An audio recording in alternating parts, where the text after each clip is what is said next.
So not really for the video, but a pet thing I've been thinking of, and I'd like to hammer you on it, so I find that the people that are packaging, this is video, I'm going to move in, you can film it, but there's no need for, I'm just going to move in and talk because this feels weird,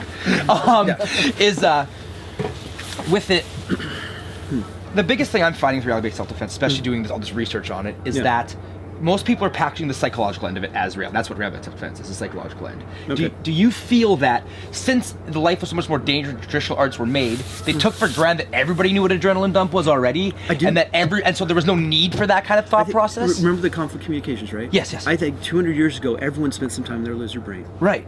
Now you get people who go their whole lives and never experience it and don't believe it's there. Right. So that's what I'm playing with, right? Is that like these guys obviously were living in a much more dangerous time. There's no way around that. You can look at any of the research, like you said. So yeah, Much you less think dangerous time. Much less dangerous time. Okay. Yeah, like they're still dangerous. You said more. You scared me. For a second. Sorry. Yes. Yeah. With that. So yeah, you think that they just were like, we're gonna show you how to do all the stuff after the things you already know happened. Like, you know you're gonna be shaky, you obviously got scared, people invaded your village, you felt that, okay, now here's how you fight back. Yeah. And they didn't even need to even delve into that, but now, we're just, because we don't experience an adrenaline dump, like I always use drunk as the example, right? First time I was drunk, I was way too busy worrying about what's happening here to worry about what's happening out here. Now when I drink, I can have a conversation, I'm not giggling at a little girl, right? The first time I was drunk, this is weird. Adrenaline dump to me was the same way. My first tournament, my slow release adrenaline dump was scary and I couldn't do anything, and I was like, okay, whatever, this happens. So do you feel that they just were like, you should already have this information, so is this repackaging? It's hard to tell. Is this repackaging? It's hard to tell. Okay. It's because one of the things, because we've done the stances thing. Yes. Okay. Traditional stances are gold. They're solid gold. Yeah. We teach them stupid. Yes. And the almost every Japanese-based art that I know, their first self-defense techniques they teach are escapes from wrist grabs. Okay. Why? Because you didn't want to get your sword hand pinned. Yeah, because until 1880, that was the #1 attack. Right. That every attack led off with grabbing the sword arm because that was defense to fucking everything, was a quick drop. Right. Makes sense, right? Right, and if we all carried open, then the first attack would all be trying to pin the gun in the holster, trying to take the gun away. Right. And we would get back into the wrist escapes. Exactly. But it's not. That's not how people are attacked now. One of the things, it's another rant. Yay. No, because the whole, like, knife defense. Yeah. Gun disarms. Yeah. All this shit. Yeah. When are you ever going to use those? Right. It's true. Unless you're in that high level situation and you're going to use them. No. What would the high level situation? Well, it depends, right? Like there are two things that make it almost 99% chance that you'll never be attacked by anyone with a knife. Two things you can do. Okay. Like, stay away from drugs. Right. And don't screw with other people's wives. Fair enough. Okay. Everyone you can think of that got someone mad enough to want to stab them is one of those two things. Right. Okay. The exceptions. Okay. The truly crazy guy waving a knife around, which is really rare. Right. Happens Stranger danger type super situation. Rare. Yeah. Okay. Okay. Pissing off your wife when she's standing next to the kitchen knife. Fair enough. Okay. That's one that, to some extent, it can happen to anybody if you're a moron. Okay. And the other one is if I show you a knife and say, give me your wallet, and you say something really stupid. Right. Like, you don't have the guts to cut me, especially if you say it in Spanish. Yeah. Okay, then you'll get your chance to do that attack against an out-of-range lunge that you've been practicing. Right. Okay, so if you're really, really stupid, then that will work. But it's... Okay, so you got the knife stuff, right? Okay, but you know who needs fucking knife defenses? 110-pound attractive woman. Right. Who a guy grabs her arm, shows her knife, says, come with me, don't make a scene.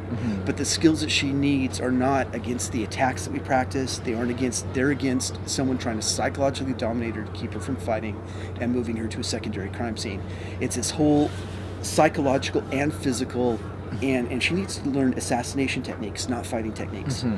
It's a different mindset, but it's the gun disarms. Yeah. Okay, in order for you to get a gun disarm, I have to be stupid at a very, very specific distance, and most importantly, for whatever reason, whatever I want, I can't get just by killing you first, because that would be so much easier. Right. So, okay, so this is going to be a convenience store robbery. Okay.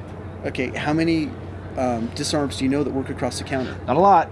Yeah. Because they have to be in a specific distance and a specific thing with, right. Okay. But again, the one group that most needs that is, again, the woman trying to be moved to a secondary crime scene. Right. And the body mechanics are different, the positioning of the weapon is different, the range is different. Right. It's so when we do know the real problems, we still aren't practicing against those. Right. We're practicing against the imaginary crap. So I'm going to paraphrase here. I might be wrong. I have been lately on these. Are you saying when we're training, we should be training? Because that's not even right. Things like more more scenario-based training is a better way to go. Do you think? Yes and no. There are a whole bunch of cool stuff with scenarios. The biggest danger with scenarios is you have to be really, really good because bad scenarios are worse than not doing them at all. Okay. One of the things with people, the more intense you feel something, the more real it feels to you. Right.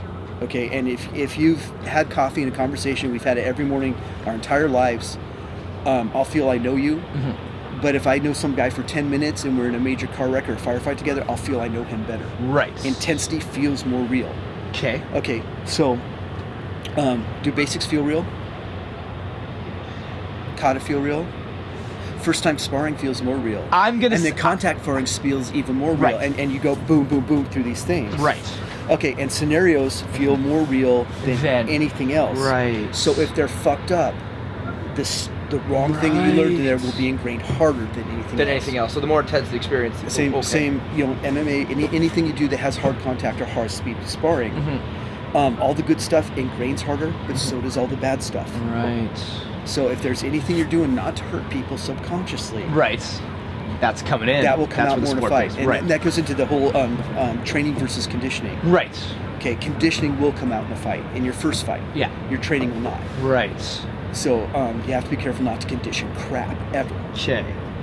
How do you do that? That's a huge the hardest thing subject, is being right? aware when you're doing it. Right. And so it's one of the things, I try to make sure that everyone knows the safety flaw in every drill. Right. I tend to use slow motion with beginners because I haven't seen people go slow motion when they're scared. So I want them to have everything else. I want the default to be hurting people. I want them to have to consciously not hurt people. Right. I want the not hurting conscious, the hurting subconscious. Okay, which is not something most martial artists are used to. It's counterintuitive, which was the safety factor is a slow motion because then they're not going to jam them up. Right. That's the plan, but that's not the primary way I train with my group and my people. Right. But that's the safest way to get beginners on that road. Right. So conditioning trumps training. Scenarios hammer conditioning harder than anything else. In order to do scenarios, you've got to have an excellent facilitator. You've got to have a scenario designer that really, really knows bad guys. You have to have a role player that can be a bad guy and not have their ego kick in. Not become a martial arts champion. He's got to be a good enough fighter to be able to hold his own with anybody and not get hurt, but egoless enough to know that his job is to lose. Right. Which is tough, and especially in an alpha-dominated martial arts society. Right. And when the scenario doesn't go the way anyone planned, he's got to be able to adapt to it the way a criminal would, not the way that he would. Right. Because you're going to be instilling those reflexes. And if you decide that, fighting is the only thing that works. Yeah. Then your students are going to go in thinking fighting is the only thing that works, and So then now it's just to me it's just such fear that like, what do you train them like? What do you focus on? Obviously all this stuff, but like obviously I can't ever be them. Can't. Right, I can't. But which means you have to let them win their way, not your way. Right, which is one of the hardest with scenario training. It's really, it's true. Especially when you got guys that want to be tactical Bob and, Right, this is your mistake, this is your mistake, this is your mistake. And, and if I'm sitting on the SI going, dude, they made it through the scenario. Yeah, they're fine. They didn't get cut or hurt. They didn't get hurt. They didn't get killed. They wouldn't, and you know what? I think they probably did better than you would have done. Right, yeah. But and that's one of the other things with conditioning. If you do well and I start correcting you, your hindbrain thinks you did wrong. Right. And okay. You'll go passive. Right. And that's one of the reasons. And you'll see this in some martial arts schools where if someone tags the instructor, the instructor makes an example of them. Yes. That's very common. We've all seen it. Yes. Okay, so that person, you're teaching them to win. They just did what you taught them to do, but you're conditioning them to lose. Right. Their hindbrain learns that losing is safer than winning. And when they desperately need to win, they're going to lose because you just taught them it's safer. That's one of the most dangerous things. When someone tags me, that's the celebration day. That's good job. Yeah, I gotta pay more attention. This is dinner. This is this is what I'm training you for. Yeah. I want you to be able to beat formidable people. Right. And if I can't, I'll throw something else out. Yeah. If you can't make a student dangerous to you in a year, you're a shitty teacher. Okay. Okay, and if it takes them longer to get to where you got than it took you, you're a shitty teacher. You're Yeah. making it harder than it is. Okay. Every student should get to where you got much, much faster than Well, it you makes did. sense. They won't have to make all the same mistakes I made. That's what teaching is for. Ideally, yeah, it's a point, right? That's what teaching is for. And it's one of those, but we get into the, Ego. once your ego gets involved, it's not just your ego as a fighter will get you killed, your ego as a teacher will get your students killed. Right, and that's much worse. And that's yeah. That's a much greater sin. Yeah, that's fair. Okay. Rory, thank you as always. Excellent.